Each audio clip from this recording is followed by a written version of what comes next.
আম্মা জান আয়েশা রাদিয়াল্লাহু তাআলা আনহা বলেন, নবীজির স্ত্রী বলেন, আমি একদিন দেখছি এশার নামাজের কিছুক্ষণ পরে নবীজি হুজরার মধ্যে আমার কামরায় আমার স্বামী, আমার নবী, আমার রাসূল সাল্লাল্লাহু আলাইহি সাল্লাম তিনি দাঁড়াইছেন।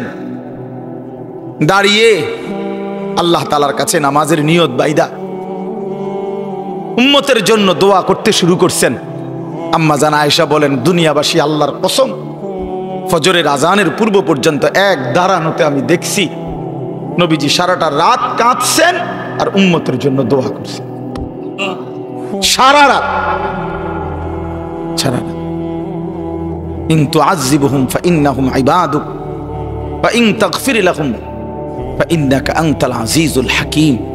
এই দোয়াটা করছি, আল্লাহ আমার উম্মত আপনার বান্দা, আপনি বানাইছেন, যারে আপনি বানাইছেন তারে আপনি চাইলেই শাস্তি দিতে পারেন, এটা তো আমি জানি। আপনি শাস্তি দিলে আপনারে বাধা দিবে কে? কারণ আপনার গোলাম, আপনার বান্দা, আপনি বানিয়েছেন, আপনি মনিব, আপনি মালিক। কিন্তু ওয়া ইন তাগফির লাহুম, ওফ, নবীজি বলেন, আল্লাহ কিন্তু এই বন্ধুর দিকে তাকাইয়া আপনি তো আমারে খুব ভালোবাসেন, আমার দিকে তাকাইয়া যদি আমার উম্মতরে মাফ করে দেন তাইলে আপনার বাধা দিবে কে? আপনি মাফ করে দিলে আপনারা তো কেউ কিছু বলতে পারবে না, এই ক্ষমতা তো কারো নাই। আপনি তো চাইলে মাফই করে দিতে পারেন, তো দেন না মাফ করে। এইভাবে কাঁদছেন মিয়াশা, এইভাবে কাঁদছেন। রাতেও মনে পড়ে না, দিনেও মনে পড়ে না, বছরের পর বছর, দিনের পর দিন কোনো দিন আল্লাহর কথা মনে পড়ে না, রাসূলুল্লাহ সাল্লাল্লাহু আলাইহি সাল্লামের সুন্নাতের অনুসরণ করা মনে করে না। কেমনে পার হইবেন বাপ? হ্যাঁ, এত বছর দাড়ি কাইটা আখিরাতে পার হইবেন কেমনে? 30 বছর সুদ খাইয়া আখিরাতে পার হইবেন কেমনে? হ্যাঁ, কোনো দিন ফজরের নামাজ পড়েন না, আখিরাতে পার হইবেন কেমনে? আপনার বিবি কোনোদিনও পর্দা করে না, এই বোন পার হবে কেমনে? 30 বছর ধরে প্রতিদিন আপনার ঘরে রঙিন টেলিভিশন চলে, আপনার বিবি বাচ্চারা নাচ গান নর্তকীর ছবি, নাটক, সিনেমা দেখে, মুক্তি পাইবেন কেমনে বাবা? বলেন, সবাই বলেন, ফিকির করেন, ভেবে দেখেন। কি বুঝাই দিবেন আল্লাহকে? কি বুঝাই দিবেন রাসূলুল্লাহ সাল্লাল্লাহু আলাইহি সাল্লাম? নবীজি কিছুই জিজ্ঞেস করবে না? কি মনে করেন আপনারা এমনি সবাই সুপারিশ করবে মানে কি? কিছুই জিজ্ঞাইতো না, কোনো কাগজপত্র কিছুই দেখবে না নাকি? কথা বলেন না তো। তাইলে রাসূলুল্লাহ সাল্লাল্লাহু আলাইহি সাল্লাম সুপারিশ করবে মানে কি? মানে কোনো কথা নাই, শুধু আপনি গিয়ে দাঁড়াইবেন আর আপনার ব্যস্ত বুঝ দিয়ে লাগবে নাকি? তো তাইলে হিসাব করলো কেন? ডান কাদের বাম কাদের ফেরেশতা লিখলো কেন? আমল নামা তৈরি হইলো কেন? মিজানের পাল্লায় ওজন হবে কেন? হাসরের ময়দান, বিচারের ময়দান বলা হইলো কেন? বুঝেন নাই কথা? তো এজন্য এটা অনুভব করা উচিত। রাসূলুল্লাহ সাল্লাল্লাহু আলাইহি সাল্লাম সরাসরি তাফসিরে আছে, আমরা পড়ছি বাবা। আল্লাহ তাআলা যেদিন নবীকে বলছেন, বন্ধু আপনার সামনে আমি আপনার উম্মতের আমলনামা খুলব, এই কথা নবী যখন শুনছেন, আল্লাহ নবী সাল্লাল্লাহু আলাইহি সাল্লাম অঝরে কাঁদছেন। কেন কাঁদছেন? মুহাদ্দিসিনে কেরাম বলে, নবীজি চিন্তা করছে, ভাবতেছিলেন, হায় আমার উম্মতের আমলনামা যদি আমার সামনে খুলে আর আমি যদি দেখি পৃষ্ঠার পর পৃষ্ঠা গুনাহ নাফরমানি, আমি সেই চেহারা আমার মালিকের সামনে কেমনে দেখাবো? আমি কেমনে বলবো সর্বশ্রেষ্ঠ নবীর উম্মত এমন নাফরমান কেমনে হয়? বুঝেন নাই? এই জন্য বিষয়টারে এত তামসা মনে করেন না। কার মতো চুল রাখলা, কার মতো জামা পরলা, কার মতো প্যান্ট পরলা, সারাদিন কোথায় ঘুরলা,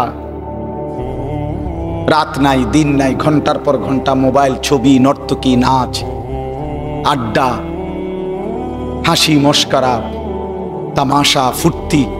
তোমার মা কোথায়, তোমার বাবা কোথায়, তোমার বংশ কি, তুমি কোন ধর্মের, তোমারে বানাইছে কে, তুমি কার উম্মত, তুমি আসছো কোত্থেকে, তুমি যাবা কোথায়, প্রতিদিন যে মানুষগুলো মরে ওরা কই যায়,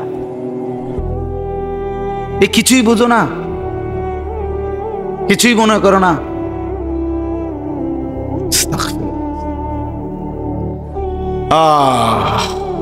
চলো ভাই, এই জন্য বললাম বাপ, এটা জরুরি বিষয়। আমি ওই মাওলানা ইয়াহিয়ার কথা থেকে বলতেছিলাম।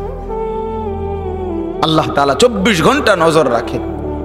আল্লাহ তাআলা বলে, বান্দা আমি দেখি আমার চোখের সামনে তুমি কেমনে নাফরমানি করো, কেমনে নাফর। এতবার নিষেধ করলাম, একবারও আমার কথা শুনলা না।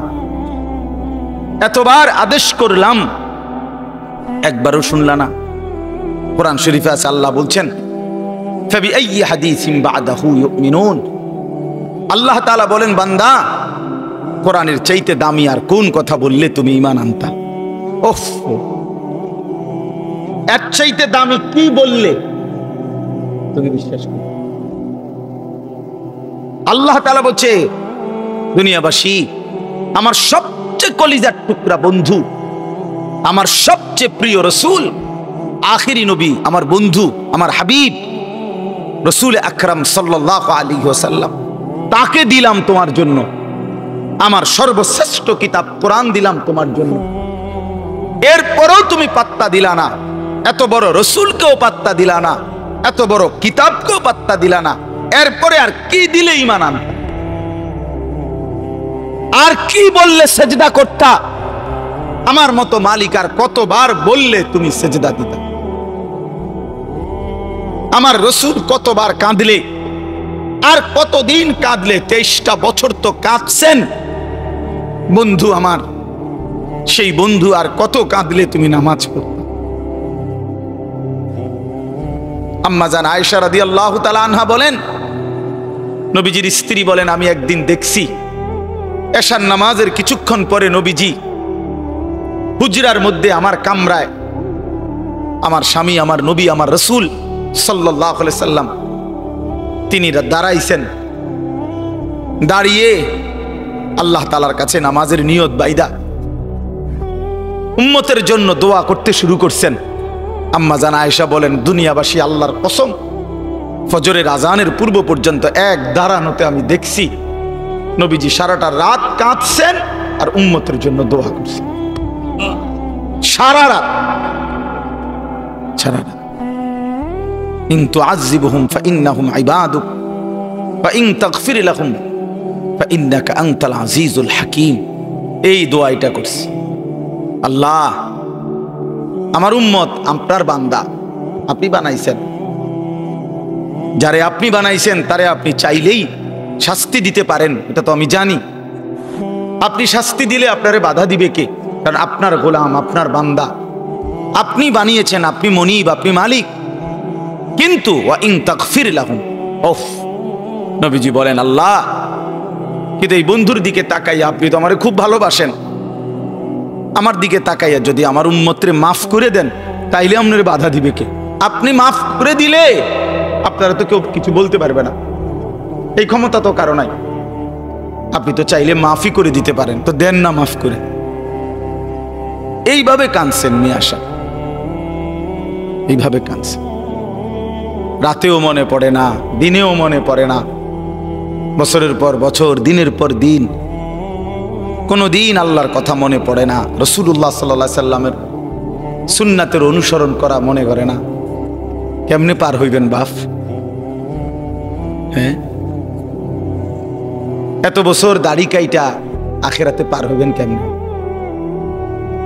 30 বছর সুদ খাইয়া আখিরাতে পার হইবেন কেমনে? হ্যাঁ, কোনো দিন ফজরের নামাজ পড়েন না, আখিরাতে পার হইবেন কেমনে? আপনার বিবি কোনোদিনও পর্দা করে না, এই বোন পার হবে কেমনে?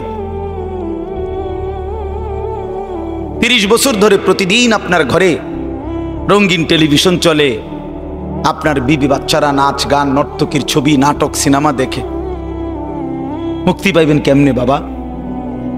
বলেন, সবাই বলেন, ফিকির করেন, ভেবে দেখেন। কি বুঝাই দিবেন আল্লাহকে? কি বুঝাই দিবেন রাসূলুল্লাহ সাল্লাল্লাহু আলাইহি সাল্লাম? নবীজি কিছুই জিজ্ঞেস করবে না?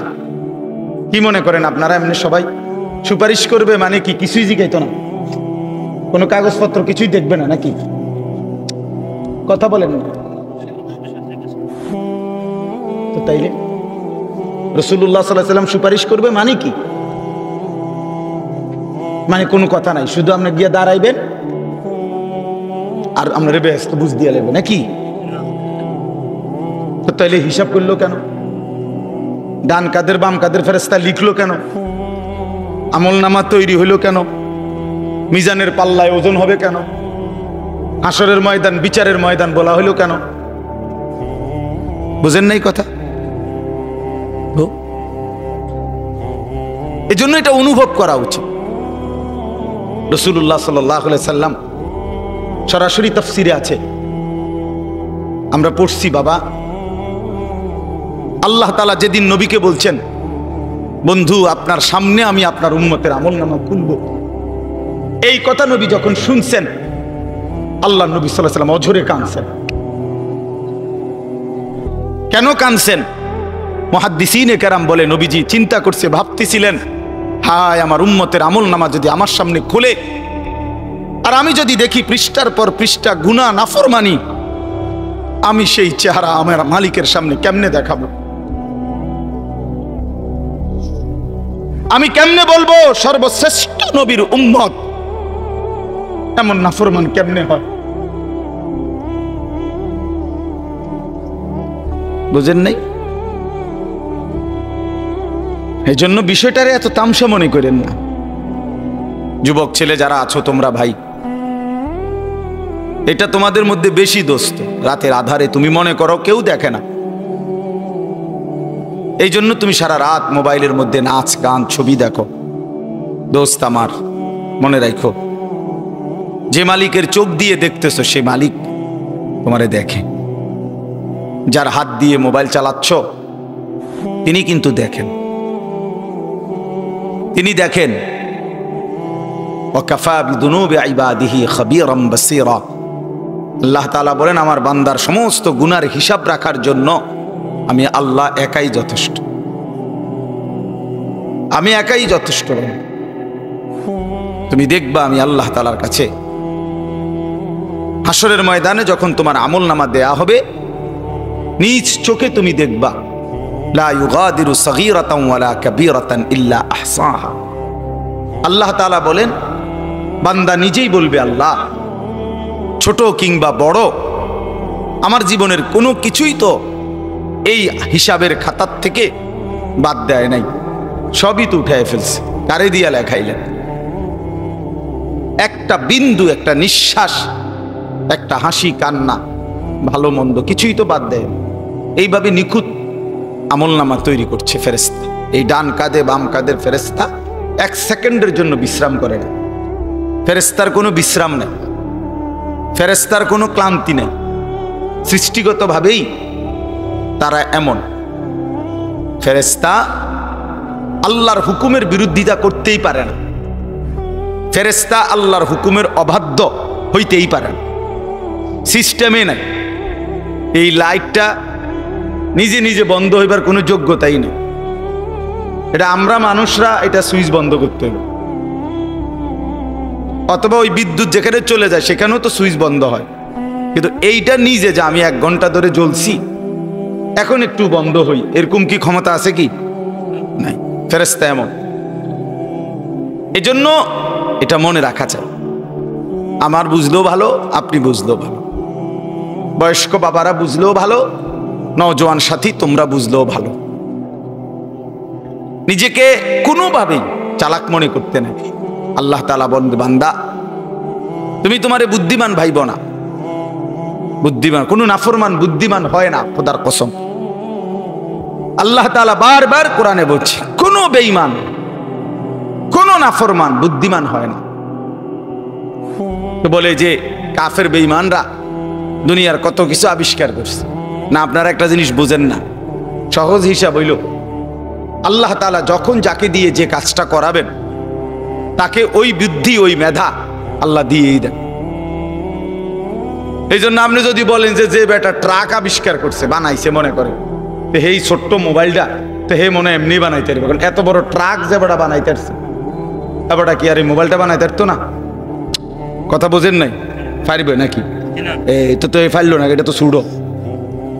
এত বড় ট্রাক যেহেতু বানাইছে, উনি ইচ্ছা করলে তো মোটর সাইকেল এটা তার লাগে কোনো বিষয় নেই, এটা নিয়ে যুক্তির কথা বুঝছেন না হিসাবটা? না, এটা কোনো যুক্তি না।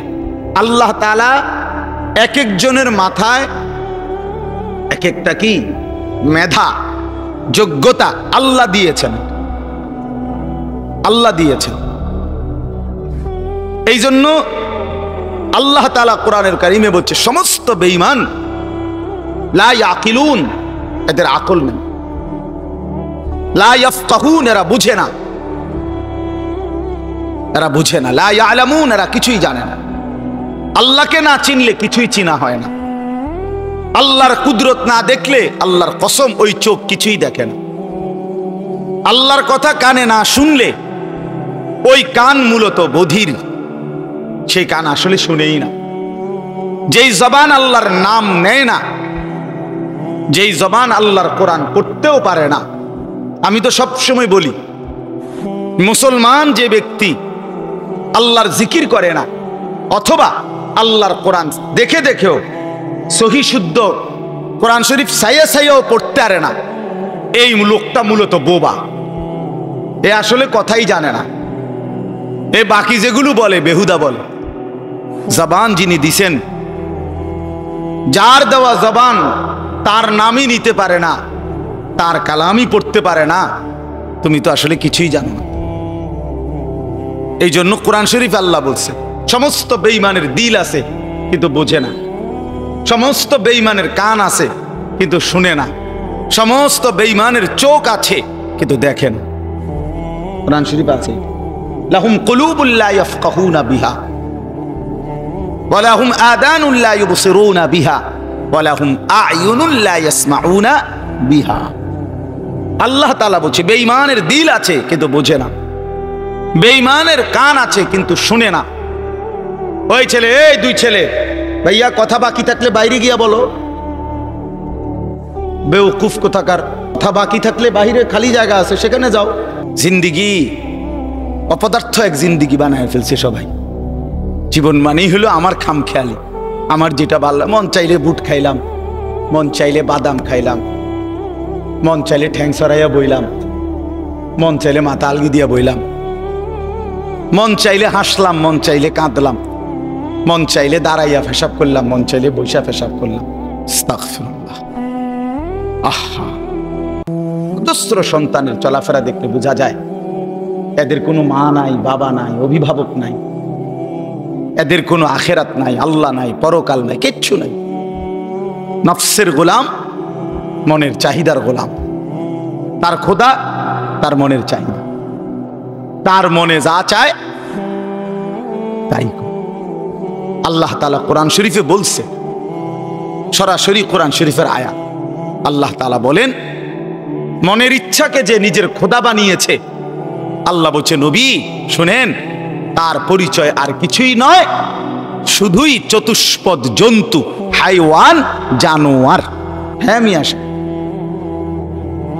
কার মতো চুল রাখলা, কার মতো জামা পরলা, কার মতো প্যান্ট পরলা, সারাদিন কোথায় ঘুরলা, রাত নাই দিন নাই, ঘন্টার পর ঘন্টা মোবাইল, ছবি, নর্তকী, নাচ, আড্ডা, হাসি মস্করা, তামাশা, ফুর্তি। তোমার মা কোথায়, তোমার বাবা কোথায়, তোমার বংশ কি, তুমি কোন ধর্মের, তোমারে বানাইছে কে, তুমি কার উম্মত, তুমি আসছো কোত্থেকে, তুমি যাবা কোথায়, প্রতিদিন যে মানুষগুলো মরে ওরা কই যায়, এ কিছুই বুঝো না, কিছুই মনে করো না।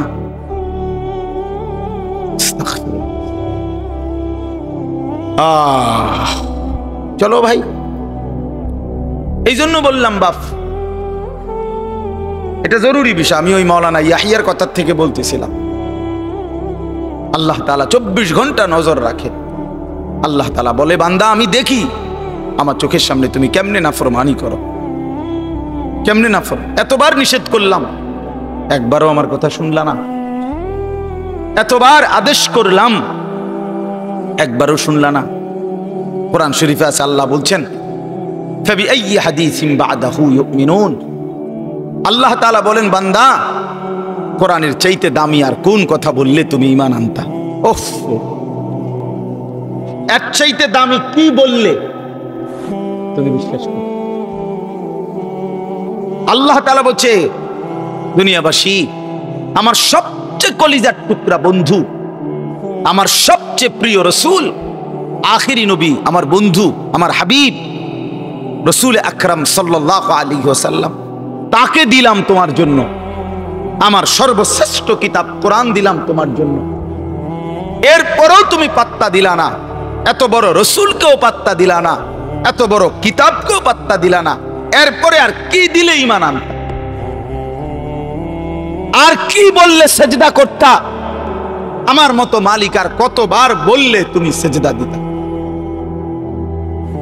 আমার রাসূল কতবার কাঁদলে, আর কতদিন কাঁদলে? 23টা বছর তো কাঁদছেন বন্ধু আমার। সেই বন্ধু আর কত কাঁদলে তুমি নামাজ পড়তা? আম্মা জান আয়েশা রাদিয়াল্লাহু তাআলা আনহা বলেন, নবীজির স্ত্রী বলেন, আমি একদিন দেখছি এশার নামাজের কিছুক্ষণ পরে নবীজি হুজরার মধ্যে আমার কামরায়, আমার স্বামী, আমার নবী, আমার রাসূল সাল্লাল্লাহু আলাইহি সাল্লাম তিনি দাঁড়াইছেন। দাঁড়িয়ে আল্লাহ তাআলার কাছে নামাজের নিয়ত বাইদা উম্মতের জন্য দোয়া করতে শুরু করছেন। আম্মা জান আয়েশা বলেন, দুনিয়াবাসী, আল্লাহর কসম, ফজরের আজানের পূর্ব পর্যন্ত এক দাঁড়ানোতে আমি দেখছি নবীজি সারাটা রাত কাঁদছেন আর উম্মতের জন্য দোয়া করছেন। সারা রাত, সারা রাত। ইন তুআযিবহুম ফাইন্নাহুম ইবাদুক ওয়া ইন তাগফির লাহুম ফাইন্নাকা আনতাল আজিজুল হাকীম। এই দোয়াটা করছি, আল্লাহ আমার উম্মত আপনার বান্দা, আপনি বানাইছেন, যারে আপনি বানাইছেন তারে আপনি চাইলেই শাস্তি দিতে পারেন, এটা তো আমি জানি। আপনি শাস্তি দিলে আপনারে বাধা দিবে কে? কারণ আপনার গোলাম, আপনার বান্দা, আপনি বানিয়েছেন, আপনি মনিব, আপনি মালিক। কিন্তু ওয়া ইন তাগফির লাহুম, ওফ, নবীজি বলেন, আল্লাহ কিন্তু এই বন্ধুর দিকে তাকাইয়া, আপনি তো আমারে খুব ভালোবাসেন, আমার দিকে তাকাইয়া যদি আমার উম্মতরে মাফ করে দেন, তাইলে আপনার বাধা দিবে কে? আপনি মাফ করে দিলে আপনারা তো কেউ কিছু বলতে পারবে না, এই ক্ষমতা তো কারো নাই। আপনি তো চাইলে মাফই করে দিতে পারেন, তো দেন না মাফ করে। এইভাবে কাঁদছেন মিয়াশা, এইভাবে কাঁদছেন। রাতেও মনে পড়ে না, দিনেও মনে পড়ে না, বছরের পর বছর, দিনের পর দিন, কোনো দিন আল্লাহর কথা মনে পড়ে না, রাসূলুল্লাহ সাল্লাল্লাহু আলাইহি সাল্লামের সুন্নাতের অনুসরণ করা মনে করে না। কেমনে পার হইবেন বাপ? হ্যাঁ, এত বছর দাড়ি কাইটা আখিরাতে পার হইবেন কেমনে? 30 বছর সুদ খাইয়া আখিরাতে পার হইবেন কেমনে? হ্যাঁ, কোনো দিন ফজরের নামাজ পড়েন না, আখিরাতে পার হইবেন কেমনে? আপনার বিবি কোনোদিনও পর্দা করে না, এই বোন পার হবে কেমনে? 30 বছর ধরে প্রতিদিন আপনার ঘরে রঙিন টেলিভিশন চলে, আপনার বিবি বাচ্চারা নাচ গান, নর্তকীর ছবি, নাটক, সিনেমা দেখে, মুক্তি পাইবেন কেমনে বাবা? বলেন, সবাই বলেন, ফিকির করেন, ভেবে দেখেন। কি বুঝাই দিবেন আল্লাহকে? কি বুঝাই দিবেন রাসূলুল্লাহ সাল্লাল্লাহু আলাইহি সাল্লাম? নবীজি কিছুই জিজ্ঞেস করবে না? কি মনে করেন আপনারা এমনি সবাই সুপারিশ করবে মানে কি? কিছুই জিজ্ঞাইতো না, কোনো কাগজপত্র কিছুই দেখবে না নাকি? কথা বলেন তো। তাইলে রাসূলুল্লাহ সাল্লাল্লাহু আলাইহি সাল্লাম সুপারিশ করবে মানে কি? মানে কোনো কথা নাই, শুধু আপনি গিয়ে দাঁড়াইবেন, আর আমরা ব্যস্ত বুঝ দিয়ে লাগবে নাকি? তো তাইলে হিসাব করলো কেন? ডান কাদের বাম কাদের ফেরেশতা লিখলো কেন? আমল নামা তৈরি হইলো কেন? মিজানের পাল্লায় ওজন হবে কেন? হাসরের ময়দান বিচারের ময়দান বলা হইলো কেন? বুঝেন নাই কথা? তো এজন্য এটা অনুভব করা উচিত। রাসূলুল্লাহ সাল্লাল্লাহু আলাইহি সাল্লাম সরাসরি তাফসিরে আছে, আমরা পড়ছি বাবা, আল্লাহ তাআলা যেদিন নবীকে বলছেন, বন্ধু আপনার সামনে আমি আপনার উম্মতের আমলনামা খুলব, এই কথা নবী যখন শুনছেন, আল্লাহ নবী সাল্লাল্লাহু আলাইহি সাল্লাম অঝরে কাঁদছেন। কেন কাঁদছেন? মুহাদ্দিসিনে কেরাম বলে নবীজি চিন্তা করছে, ভাবতেছিলেন, হায় আমার উম্মতের আমলনামা যদি আমার সামনে খুলে আর আমি যদি দেখি পৃষ্ঠার পর পৃষ্ঠা গুনাহ নাফরমানি, আমি সেই চেহারা আমার মালিকের সামনে কেমনে দেখাবো? আমি কেমনে বলবো সর্বশ্রেষ্ঠ নবীর উম্মত এমন নাফরমান কেমনে হয়? রাসূলুল্লাহ সাল্লাল্লাহু আলাইহি সাল্লামের ভালোবাসা আপনি জায়গা থেকে আপনি বুঝে নিয়েন। আপনি যেই তরিকাতে আছেন, আপনি তরিকা লইয়া আমার টানাটানি নাই, আপনার পিসাব লইয়া আমার টানাটানি নাই, আপনার দরবার নিয়ে আমার টানাটানি নাই। আপনার যেমনি হোক, আমি আপনি সবাই মিলে চলেন, ফিকির করি কেমনে আখিরাতের মুক্তি মিলবে। জান্নাতের অনেক দরজা, জান্নাতের দরজা একটা না, অনেক দরজা। যে কোনো এক দরজা দিয়ে ঢুকতেই, এই এখন শুনামু আপনার ঘরে, এখন পড়ছি, আল্লাহ বলেন আমার যতগুলো বান্দাকে আমি জান্নাত দেব, ঢুকবার আগেই আমি তাদের কলিজা থেকে চিরদিনের জন্য হিংসা, বিদ্বেষ, রাগ, ক্ষোভ, ক্রোধ সরাই দেব। ইখওয়ানান, সবাইরে ভাই ভাই বানায় দেব। আলা সুরুরিম মুতাকাবিলিন, সমস্ত জান্নাতি পরস্পর পরস্পরের মুখোমুখি হয়ে আনন্দ আর ফুর্তিতে মজে থাকবে। এই জন্য দোস্ত আমার, বন্ধু আমার, বাপ আমার, ফিকির চাই, ফিকির চাই। এ কথা দিল দিয়ে বুঝতে হবে। হাসলেও মরে যাবেন, কাঁদলেও মরে যাবেন, শরীর সুস্থ থাকলেও একদিন মৃত্যু হবে, রোগ শোকে পড়লেও মৃত্যু হবে। রাজপ্রাসাদ আর অট্টালিকাতে যে রাত কাটায় সেও মরে যাবে, কুড়ে ঘরে আর ফকির সেও একদিন খবরে চলে যাবে। নাকি বলেন? বলেন সবাই বলেন, আমরা সবাই যেতে হবে কিনা বলেন? অতএব যেটা নিশ্চিত মৃত্যু, এটাকে ভুলে যাওয়া ঠিক না। আখিরাত নিশ্চিত। কুরআনুল কারীমের মধ্যে আল্লাহ বলছে ওয়াবিল আখিরাতি হুম ইউকিনুন। মুমিন তাকে বলে, মুত্তাকি তাকে বলে, জান্নাতি বান্দা তাকে বলে, মুসলমান তাকে বলে। আল্লাহ তাআলা বলে যে আখিরাতকে ইয়াকিনের সাথে বিশ্বাস করে, ভাষা ভাষা না, ধারণা না, আখিরাত তার ইয়াকিন। আগুনে লাগলে পুড়ে যায়, এটা আমাদের ধারণা না, ইয়াকিন। কথা বুঝেন নাই আমার? আগুনে পুড়ে যায়, আমরা সবাই ইয়াকিন বিশ্বাস করি। এটা পানিতে ডুবে যায়, এটা আমাদের ইয়াকিন, এটা ধারণা না। মানুষে তো কয় আগুনে বেলে ফুরে যায়, মনে ফুরেও হইতেও পারে, এমনি নি মানুষে কয় এটা। তো আল্লাহ তাআলা বলেন বান্দা, আখিরাতের ব্যাপারটা তুমি এই মনে করো না যে আরে হুজুররা তো কয়, বারবার কয়, মনে হইতেও পারে, হইতেও পারে, হ্যাঁ এটারই আখিরাত না। সাহাবায়ে কেরাম রাসূলুল্লাহ সাল্লাল্লাহু আলাইহি ওয়াসাল্লামের সোহবতে, সান্নিধ্যে, কিতাবের মধ্যে আমরা পড়ছি সাহাবীদের হালাত ছিল এমন যেন তারা আখিরাতকে 24 ঘন্টা চোখের সামনে দেখতেন। ওয়াবিল আখিরাতি হুম ইউকিনুন, আখিরাতের ব্যাপারে ইয়াকিন, একেবারে মজবুত ইয়াকিন।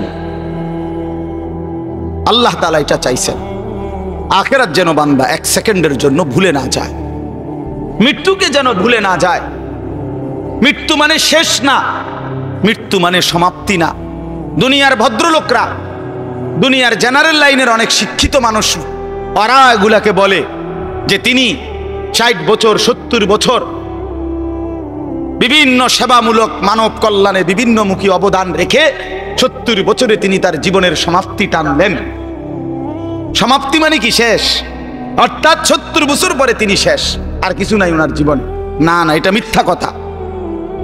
জীবনের সমাপ্তি হয় না। মৃত্যু মানে সমাপ্তি নয়, মৃত্যু মানে এন্ড নয়, মৃত্যু মানে সমাপ্তি না, মৃত্যু মানে স্থানান্তর, মৃত্যু মানে ইন্তেকাল। মানুষ কেবল স্থানান্তর হয়, মানুষ কোনোদিন শেষ হয় না, হয় না, হবে না, কোনোদিনও না, কোনোদিনও না। মানুষের কোনো শেষ নাই, মানুষের কোনো শেষ নাই, মানুষ কেবল স্থানান্তর হয়। হ্যাঁ, মাটি থেকে মানুষ বীর্যের ফোঁটা হয়, আল্লাহর কুদরতে বীর্যের ফোঁটা থেকে মায়ের জরায়ুতে যায়, মায়ের জরায়ু থেকে 9 মাসে ধীরে ধীরে পরিবর্তন হতে হতে একদিন মায়ের পেট থেকে মানব সন্তান হয়ে বের হয়, আবার পরিবর্তন হয়, আবার পরিবর্তন হইয়া কিশোর, যুবক, বৃদ্ধ অথবা তার আগেই কবরে চলে যায়। কবর থেকে আবার হাসরের মাঠে, হাসরের মাঠ থেকে আবার আমলনামা নিবে, আল্লাহর মুখোমুখি যাবে, মিজানের পাল্লার সামনে ওজনের জন্য যাবে, ফুলসিরাত পার হবে, জান্নাত কিংবা জাহান্নামে যাবে। তো জান্নাতে গেলেও, এই ভাই এই কথাটা বুঝলেই বুঝবেন, জান্নাতে গেলেও চিরস্থায়ী, জাহান্নামে গেলেও চিরস্থায়ী। খালিদিনা ফিহা আবাদা, কোরআন শরীফে বারবার এই কথাটা আছে। জান্নাতে, সমস্ত জান্নাতে জান্নাতি থাকবে অনন্তকাল, চিরস্থায়ী, জাহান্নামেও চিরস্থায়ী। তো মানুষ শেষ হইল কেন? কথা বোঝেন নাই? মানুষ শেষ হয়েছে তাইলে? মানুষ যদি জান্নাতে যায় তাইলেও স্থায়ী, যদি জাহান্নামে যায় তাইলেও কি শেষ হইল? শেষ নাই, অনন্তকাল, অনন্তকাল। এই জন্য আখেরাত ভুলতে নাই। যে আখেরাত ভুলে যায়, মৃত্যুকে ভুলে যায়, আল্লাহর কসম, এটা বোঝা উচিত। আমিও, আপনিও, বাবারাও, নওজোয়ানরাও, পর্দার আড়ালের মা বোনরাও, আখেরাত ভুলে গেলে মুসলমান থাকে না। পরকাল যার জেহেন থেকে সরে গেছে, যার ধ্যানে, চিন্তায়, চেতনায়, চলাফেরায়, উঠা বসায়, লেনদেনে আখেরাত, আখেরাতের বলতে কিছুই তার মনে নাই, তারে মুসলমান বলে না, মুসলমান বলে না। পৃথিবীর আর কোন ধর্মাবলম্বীদের কাছে আখেরাতের ব্যাপারে স্পষ্ট কোনো ধারণা নাই। হিন্দু ধর্মের অনুসারী যারা, তারা মনে করে মৃত্যুর পরে মানুষ আবার পুনর্জন্ম হয়, জন্মান্তর হিন্দু ধর্মের একটা গুরুত্বপূর্ণ বিশ্বাস তাদের। আবার পুনরায় জন্ম হয়। প্রথম জন্মে যদি সে ভালো কাজ করে, পরের জন্মে আপনার বড়, তাদের উত্তম মানুষ, তাদের ধর্মে যারা মনে তাদের মতো হয়ে আসে। আর যদি প্রথম জন্মে মন্দ কাজ করে, পরের জন্মে বিভিন্ন জীব জন্তু কীট পতঙ্গের মতো হইয়া জন্ম নেয়। এইটা তাদের বিশ্বাস। ইহুদি ধর্ম যারা, ইহুদি, ওই যে ইসরায়েলের যে কুত্তারা মুসলমান মারে, ওই বেঈমানদের আকীদা হইল পরকালে যদি বিচার হয়, তাইলে আমাদের সর্বোচ্চ 40 দিন। আমরা মুসা আলাইহিস সালামের কথা শুনি নাই, এই জন্য হয়তো 40 দিনে হালকা কিছু পিঠা টিটা দিতে পারে, এর বেশি দিবে না কাউরে। 41 দিনের দিন সব স্বর্গে চলে যাবে। হ্যাঁ হ্যাঁ, এটা কোরআন শরীফে আছে। এটা এইভাবে খ্রিস্টানদের আকীদা হইল, এই যে সারা পৃথিবীর যত খ্রিস্টান, ইউরোপের, তাদের কথা হইল, আমরা পৃথিবীতে যত অপরাধই করি না কেন, আমাদের পরকালের সমস্ত অপরাধ মোচন করে আমাদেরকে স্বর্গে নিয়ে যাওয়ার জন্য আমাদের যেই ঈসা, আল্লাহর পুত্র, নাউজুবিল্লাহ, উনি রেডি হয়েছেন, উনি সমস্ত পাপ নিজের কাঁধে তুলে নিয়ে আমাদেরকে স্বর্গে দিয়ে দেন। পাগলের কি পরিমাণ মাথা খারাপ! আমার এক হুজুরে বলতেন, আরে প্রথম মাথা খারাপ হইলে কয় পাগল, এরপরে আবার মাথা খারাপ হইলে কি করবে, তখন বলবে আর যে পাগলের মাথা খারাপ। প্রথম তো মাথা খারাপ হয়েছিল আর পাগল হয়েছে, এখন আবার কি হয়েছে? আগে তার সিট ছিল 3-4টা, পুরাডি ছিঁড়ে গেছে। এই ধরনের মাথা খারাপ এরা। তাইলে বিশ্বাস করেন ভাই, পৃথিবীর কারো কাছে কবর, হাসর, মিজান, আমলনামা, আল্লাহর মুখোমুখি দাঁড়ানো, মিজানের পাল্লায় ওজন হওয়া, ফুলসেরাত, জান্নাত জাহান্নাম, বিচার আচার হিসাব কিতাব, এগুলো নিয়ে স্বচ্ছ পবিত্র সঠিক বিশুদ্ধ ধারণা কারো কাছে নাই। একমাত্র আল্লাহর কোরআন, প্রিয় নবী সাল্লাল্লাহু আলাইহি ওয়াসাল্লামের হাদিস, এর মধ্যেই কবর, হাসর, আখিরাত, পরকালের সঠিক পূর্ণ বিবরণ আল্লাহ এবং তার রাসূল পেশ করেছেন। বলেন আলহামদুলিল্লাহ। নবী সাল্লাল্লাহু আলাইহি সাল্লাম ভাঙ্গা ভাঙ্গা বলছেন। আমরা হাদিসে পড়ছি নবীজি সাল্লাল্লাহু আলাইহি ওয়াসাল্লাম জানাজা পড়তে গেছে। হযরত বারা ইবনে আযিব থেকে বর্ণিত, তিনি বলেন যে আমরা নবীজির সাথে এক সাহাবীর জানাজা পড়তে গেছি। তো যেখানে জানাজা হবে ওইখানে গিয়া দেখলো, নবীজি দেখলেন এখনো কবর খোঁড়া শেষ হয় নাই। বলেন মা ইয়ালহাদ, কবর খোঁড়া এখনো শেষ হয় নাই, তাহলে আরো সময় লাগবে 20-25 মিনিট, কথার কথা। তো এখন কবর খোঁড়া যদি শেষ না হয় তো জানাজা পড়বো কেমনে? কবর তো রেডি হয়েছে না এখন। তো নবীজি সাল্লাল্লাহু আলাইহি সাল্লাম সাথে সাথে ওইখানেই বসে গেছেন। সাহাবীরা গোল হয়ে চারদিকে বসছে, ওই যারা জানাজা পড়তে আসছিল। আল্লাহ নবী সাল্লাল্লাহু আলাইহি সাল্লাম হাতের মধ্যে একটা লাঠি, মানে কাঠি, এই ছোট মনে করেন একটা কাঠির মতো কিছু নিয়া নবী সাল্লাল্লাহু আলাইহি সাল্লাম মাথা নোয়াইয়া ওই মাটির মধ্যে কিছুক্ষণ এরকম আঁকা আঁকি করছে। হযরত বারা সাহাবী বলেন, কোনো মানুষ চিন্তিত হইলে যেরকম নিজে নিজে যেরকম দাগ দেয়, মানে মনে করেন আপনি একটা কিছু গভীর চিন্তা করতেছেন, তো হাতের মধ্যে একটা চাবি আছে, দেখবে চাবিটারে সে ঘুরায়, অথবা একটা না একটা কিছু, মানে বোঝা যায় সে একটা কি আছে, চিন্তার মধ্যে আছে। তো সাহাবী বলেন যে ওই ছোট যে লাঠিটা, এটা এরকম দাগ দিতেছে, আঁক দিতেছে, আমরা বুঝতেছি যে গভীর কোনো চিন্তা করতেছে। এরপরে নবীজি বললেন সাহাবীদেরকে 3 বার, প্রথম বললেন ইস্তাইযু মিন আযাবিল কবর, সাহাবীরা আল্লাহর কাছে দিবানিশি কবরের আযাব থেকে পানাহ চাও, কবরের আযাব থেকে আল্লাহর কাছে মুক্তি চাও। 3 বার বলছে কথাটা।